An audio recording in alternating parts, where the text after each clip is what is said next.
வருகை புரிந்திருக்கும் அனைத்து கோட்டீஸ்வரி அனைவருக்கும் இனிய மதிய வணக்கம்.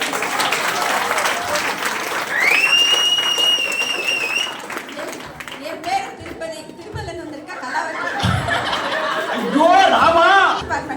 நான் வந்து எனக்கு 61 வயசு. எப்பயும் வயசு முன்னாடி சொல்றது காரணம் என்னன்னா, வயது வந்து சாதிப்பதற்கு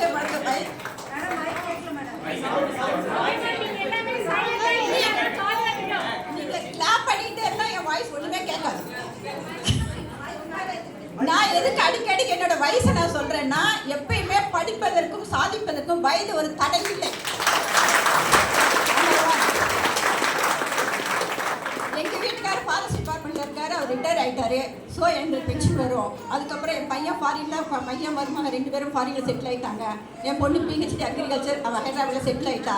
பட் நான் எதுக்கு இந்த பிஸ்னஸ் எடுத்தேன்னா, ஏற்கனவே நான் பல பிஸ்னஸ் நான் செஞ்சிருக்கேன், எல்லாத்துலேயும் தொலைச்சிருக்கேன். காரணம் பல காரணங்கள் இருக்கலாம். ஆனால் இந்த ஆக்சிஸ் இந்தியா பொறுத்த வரைக்கும் யார் எங்கேருந்து வந்தாலும் படிப்பு தேவையில்லை, வயது தேவையில்லை. உங்களுக்கு ஒன்று சாதிக்கணுன்ற வெறி இருக்கணும். நீங்க அந்த சாதிக்கணும்னு வெறி ஒன்று இருந்தால் போதும். நீ இன்னைக்கே கூட கோட்டீஸ்வரர் ஆகலாம், நாளைக்கு ஆகலாம். ஆனால் உங்களை கோட்டீஸ்வரர் ஆக்குறது உங்கள் கையில் இருக்கு. அது நீங்கள் நினைச்சா மட்டும்தான் முடியும். நான் 6 மாதம் முன்னாடி என்னோட ஃப்ரெண்டு புவனேஸ்வரி எனக்கு இந்த ஆப்பர்ச்சுனிட்டி கொடுத்தா எனக்கு. பட் அவங்ககிட்டையும் தெரியும், அவளும் நான் ஏற்கனவே பிஸ்னஸ் எல்லாம் பண்ணியிருக்கிறோம். வேண்டாண்டி ஏற்கனவே பட்டதெல்லாம் போதும், எல்லாம் தொலைச்சது போதும், இனிமேல் எனக்கு வேண்டாம் தான் சொன்னேன். ஆனால் என்னோட உள்ளுக்குள்ள மட்டும் நெருடல் என்னன்னா, எங்கே தொலைச்சோமோ அங்கே தான் தேடணும்.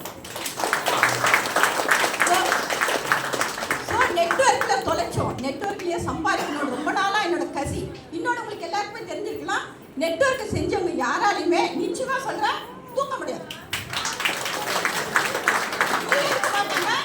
உள்ளேயே இருக்க முடியாது, வெளியில இருக்க முடியாது. ஏதோ ஒன்று செய்யணும், ஏதோ ஒன்று சாதிக்கணும். அந்த வெறி இருக்கும், அந்த நெருடல் இருக்கும், அந்த தேடல் இருந்துகிட்டே இருக்கும். இப்போ இந்த பிஸ்னஸ் வரணும்னா எனக்கு முதல்ல அந்த தேடல் வேணும். இந்த வயசுல நான் எதுக்கு இந்த பிஸ்னஸ் எடுத்திருக்கேன்னா, என்னோட லைஃப் முடிஞ்சு போச்சு. பட் நிறைய ஏகப்பட்ட பேர் வெயிட் பண்ணிட்டு இருக்காங்க. பணம் வேணும், தேடுதல் வேணும், என் பையனை படிக்க வைக்கணும், கல்யாணத்துக்கு போகணும், எனக்கு எவ்வளோ ஆசை வேணும், எனக்கு பேங்க் பேலன்ஸ் வேணும், எவ்வளோ பேர் இவ்வளோ கணக்குள்ளோட காத்துட்டு இருக்காங்க. அந்த ஒரு ஆப்பர்ச்சுனிட்டி நான் ஏன் கொடுக்கக்கூடாது? என்னோட கை மேலே கையாவே இருக்கணும், இப்படி தாழ்ந்து போகக்கூடாது. அது இல்லாமல் இந்த ஆக்சிஸ் இந்தியா பொறுத்த வரைக்கும் இவ்வளோ பேர் எல்லாரும் பேசினாங்க. நான் என்னோட ரிட்டர்ன் பேக் எல்லாத்தையும் சொல்லியிருக்க காரணம் என்னன்னா, 3 ஜென்ரேஷன் இன்கம் வரும். இவ்வளோ நேரம் மேடம் சிடிஸ் எல்லாம் பிபி எல்லாம் சொன்னதை வச்சு நான் சொல்கிறேன், எதுவாக இருந்தாலும் நம்ம ரெஃபரன்ஸ் கொடுக்குறோம், எல்லாருமே நிச்சயமாக ரெஃபரன்ஸ் கொடுக்குறோம். அதனால சல்லி காசு நமக்கு வராது. பட் இதில் இந்த ஆக்சிஸ் இந்தியாவில் நீங்கள் இதை வாங்குங்க, இந்த ட்ரெஸ் மெட்டீரியல் வாங்குங்க, மளிகை சாமான் வாங்குங்கன்ற அந்த ஒரே காரணத்துக்காக நம்ம கோட்டீஸ்வரர் ஆக்கிற சான்ஸ் இருக்கு. ஸோ அப்படி இருக்கிறப்ப நம்ம ஏன் ரெஃபர் பண்ணக்கூடாது? நான் அந்த சினிமா பார்க்காம அது நல்லா இருக்கு பண்ணி போய் பாருன்னா சொல்லுவீங்களா? நான் அதனால் 3 மாதம் வரைக்கும் முதல்ல என்னோட தேடலும் இருந்தது. நான் இந்த கம்பெனி பற்றி பேக்ரவுண்ட் எல்லாம் தெரியணும்னு கம்பெனி ஆஃபீஸ் எல்லாம் போனேன். இங்கே நடந்த லைவ் மீட்டிங் ஆகட்டும், ஜூம் மீட்டிங் ஆகட்டும், ஒன்று கூட நான் விட மாட்டேன். எல்லாத்தையும் ஒரு 3 மாதம் அப்சர்வ் பண்ணேன்.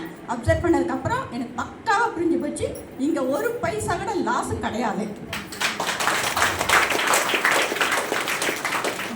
பில்கேட்ஸ் பணக்காரர் இருக்கார்ல, அவர் என்ன பண்ணாருன்னா ஒரு மீட்டிங் வந்தாராம், ஒரே சின்ன வயசு. அவர் மீட்டிங் வந்தப்போ இந்த மாதிரிலாம் அவர் பணக்கார லிஸ்ட்டில் அவர் இருக்கார்.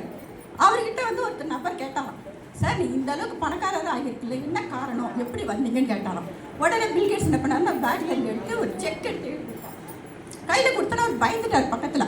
சார் நான் பணமெல்லாம் கேட்கல சார், நீங்கள் எப்படி இவ்வளோ தூரத்துக்கு மேலே வந்தீங்க அப்படின்னு சொல்லிட்டு கேட்டாராம்.